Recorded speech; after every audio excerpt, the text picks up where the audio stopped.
Ayyul amali ahabbu ilallahi subhanahu wa ta'ala. Seorang sahabat bertanya kepada Nabi SAW, ayyul amali ahabbu ilallahi subhanahu wa ta'ala. Amal apa yang paling dicintai oleh Allah subhanahu wa ta'ala? Ini luar biasa dahsyat ya.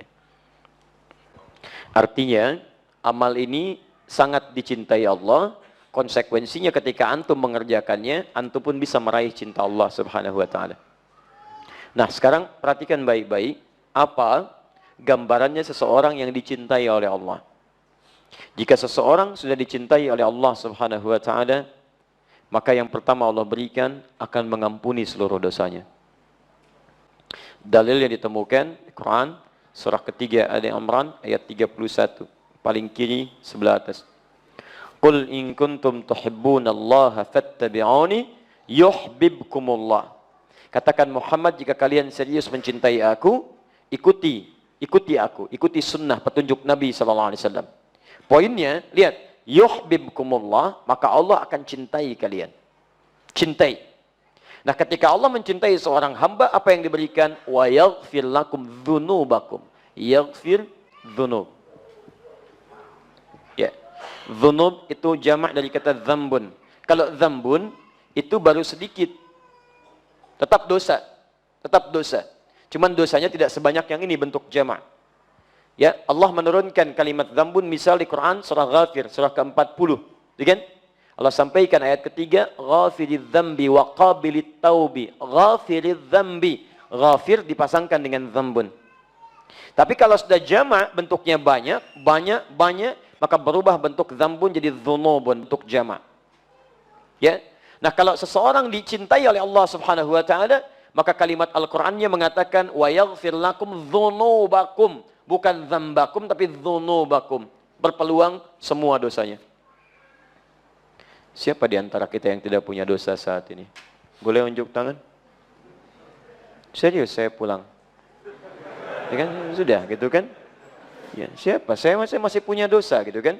Dan hebatnya, Nabi Muhammad SAW, seorang Nabi, Rasul, bahkan dijaga dari maksiat, ma'sumun minal maksiat, madmunun bil jannah, dijamin masuk surga. Bahkan sebelum meninggal, sudah turun surah Al-Quran menjamin surganya. Satu-satunya Nabi yang ketika masih hidup, ayat surganya sudah turun. Inna a'tainakal kautsar. Kami sudah jaminkan padamu kenikmatan surga yang sangat indah. Ada sungai khusus untukmu di surga. Jaminan sudah ada. Tapi masih beristighfar dalam hariannya minimal 70-100 kali. Bahkan menjelang tidurnya masih istighfar. Ba'da salatnya masih istighfar. Setelah beliau salat, hadis Muslim hadis 591, astagfirullah, astagfirullah, astagfirullah. Menjelang tidurnya masih istighfar 70-100 kali. Siapa kita dibandingkan Nabi Muhammad SAW? Lihat wajah-wajah kita. Nabi bukan, Rasul bukan. Tidak ada satupun ayat surga turun menjamin kita. Antum tidak istighfar, antum terlampau lelah. Ayo coba berpikir lagi.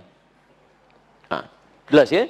Jadi, kalau kita sudah dicintai oleh Allah, maka dosa digugurkan. Kalau dosa digugurkan, berarti peluang-peluang berbuat kotor sudah tidak ada. Yang ada yang baik-baik saja. Ada penjagaan Allah di situ. Jadi ciri orang yang dosanya diampuni, jadi kotoran-kotoran dari dosa itu sudah nggak ada. Makanya ketika dia bertobat, tobat itu kembali ke jalan yang baik. Kembali ke jalan yang benar, itu tobat.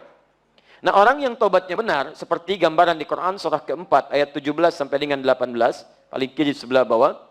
Ya, innamat taubatu 'ala Allahi lil ladzina ya'maluna su'a bi jahalatin, tsumma yatubuna min qarib.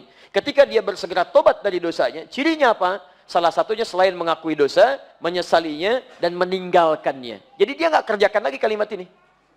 Maaf, pernah misalnya berbuat gibah, gosip misalnya. Membicarakan keburukan orang. Kemudian dia tobat. Nah, ciri tobatnya yang diterima adalah ketika dia bisa meninggalkan perbuatan ini. Allah mengampuni dosa ininya, maka hilang dia. Maka lisannya tidak bisa berbicara yang tidak baik lagi. Yang muncul yang baik-baik.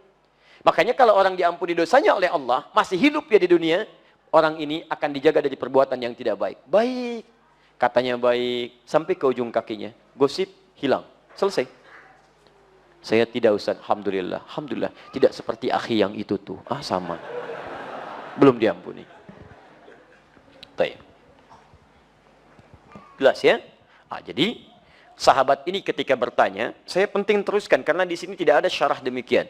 Maksud saya, kalau antum mengamalkan apa yang dijawab oleh Nabi di sini, tidak sekedar amalan antum melimpah pahala, tapi berpeluang menggugurkan dosa-dosa dalam kehidupan kita. Jelas? Apa saja amalan yang dicintai oleh Allah, yang dengan itu berpeluang dosa kita pun digugurkan oleh Allah Subhanahu wa taala. Baik. Satu, qala, beliau mengatakan, awas, fokus baik-baik ya. Kita amalkan setelah mendengar kalimat-kalimat ini. Pertama, as-salatu ala waqtiha.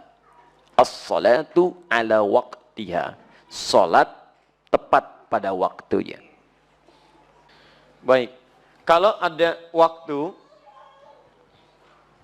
sesuatu kata menunjuk pada waktu, kemudian waktu ini menunjukkan pada penunaiannya tepat pada waktunya, di saat diperintahkan, maka kalimatnya menggunakan ala. Ala itu sesuatu yang dimiliki, tapi menunjuk bukan kepada kepemilikan benda. Ya, semacam waktu dan sebagainya. Tapi kalau menunjuk pada benda, kalimatnya menggunakan lam. Misal, al-qalam li, ini spidol punya saya. Ya, al-bait li, rumah itu punya saya. Kadang disingkat lamnya dibuang menjadi i, baiti, rumah saya. Qalami, pulpen saya. Kitab, buku saya. Kitabi, baik. Zauj, suami saya. Zauji, gampang. Gampang, teman-teman sekalian, mudah. Ab, bapak saya. Abi, ibu saya. Ummi, gampang ya. Baik, barang nggak dipakai, bekas. Baik, yang nggak dipakai, itu ya, itu ngarang. Misal. Ya, itu kadang-kadang ya suka muncul. Kayak gitulah ya, halaman luar teras, halaman luar saya, itu ngaco ya. Udah sini, fokus, baik-baik. Maksud saya, ketika waktu menggunakan kata ala, ini menunjukkan tepat pada masanya. Di amal yang paling dicintai oleh Allah, yang pertama, sholat, artikan tepat pada waktunya. Ala berarti tepat. Misal, besok subuh jam berapa? 4.15, 4.10, ayo berapa lagi? Baik. Yuk diskusi dengan teman, tanya kawan, call a friend, ayo. Baik, 4 berapa? Nggak apa-apa, beda, tidak ada masalah. Ini menunjukkan antum datang dari daerah yang berbeda-beda. Betul. Kalau sama Bekasi 4.10, sekarang naik 4.11 untuk hari ini. Tadi menyebutkan 4.15, berarti bukan daerah sini, Masya Allah. Betul, saya bersyukur kepada Allah. Antum diberikan keringanan langkah. Dari sekian manusia yang hidup, antum yang digerakkan ke sini. Padahal saya yang ngundang enggak, DKM juga ngundang enggak. Siapa yang menggerakkan langkah antum? Kalau antum sudah digerakkan, mustahil kalau bukan oleh Allah. Kalau antum digerakkan oleh Allah, dihadirkan di sini, duduk di sini, untuk dirubah menjadi lebih baik, dan antum belum tersentuh jadi berubah, antum perlu dikemanakan lagi. Ya, dan memang settingan jam kita beda ya. Kita ambil yang tengah-tengah lah. Misal, baik. Saya ambil 4.15 yang tadi antum sebutkan. Adzan subuh 4.15. Berarti waktu sholat disampaikan telah tiba. Baik, jadi 4.15 itu waktu sholat. Waktu sholat, adzan itu penanda waktu sholat tiba. Iqamat penanda waktu sholat akan dilangsungkan secara berjamaah. Di adzan penanda waktu sholat tiba. Jadi kalau antum mendengar adzan dalam situasi misalnya tertentu yang tidak memungkinkan ke masjid, misal sedang di perjalanan, sedang macam-macam, artinya waktu sholat itu tiba. Nah, kalau dikatakan as-salatu ala waqtiha subuh 4.15, berarti waktu 4.15 ini adalah dimulainya apa? Pertanda waktu sholat tiba. Pertanda waktu sholat tiba. Artinya, kalau kemudian dipanggil 4.15, sholatnya ingin kita tunaikan, ya, baik itu dimulai dengan sholat sunnahnya setelah adzan selesai, kemudian kita tunaikan sholat fardunya, maka mohon maaf, kisarannya tidak akan jauh dari sini. Jadi begitu adzan berkumandang, maksudnya antum sudah siap sholat, bukan baru bangun. Itu maksudnya. Jadi kalau adzan subuh 4.15 akan disukai oleh Allah, sholat tepat pada waktunya, maksudnya begitu dipanggil, antum siap sholat. Bukan Allahu Akbar, Allahu Akbar. Hati-hati ya, ini bagian yang pertama, 4.15. Jadi kalau 4.15 dipanggil, antum mesti bangun dari sebelumnya. Kalau tidak tahajud berarti jam 4 antum sudah bangun, itu kan? Siap-siap. Coba antum biasakan penyesuaian untuk kesadar sepenuhnya itu kira-kira berapa menit. Dicek gitu kan. Kadang-kadang kan kondisinya beda-beda. Walaupun kemarin pun saya tegaskan, kadang-kadang alarm disettingkan 3 kali untuk mendapatkan 4.15. Ya, jam 3 lewat 40, 3 lewat 50, ya, jam 4 lewat 00. Kan begini. Ini untuk mematikan alarm yang kedua, alarm kedua matikan alarm ketiga siap-siaplah ya sebelum adzan. Itu.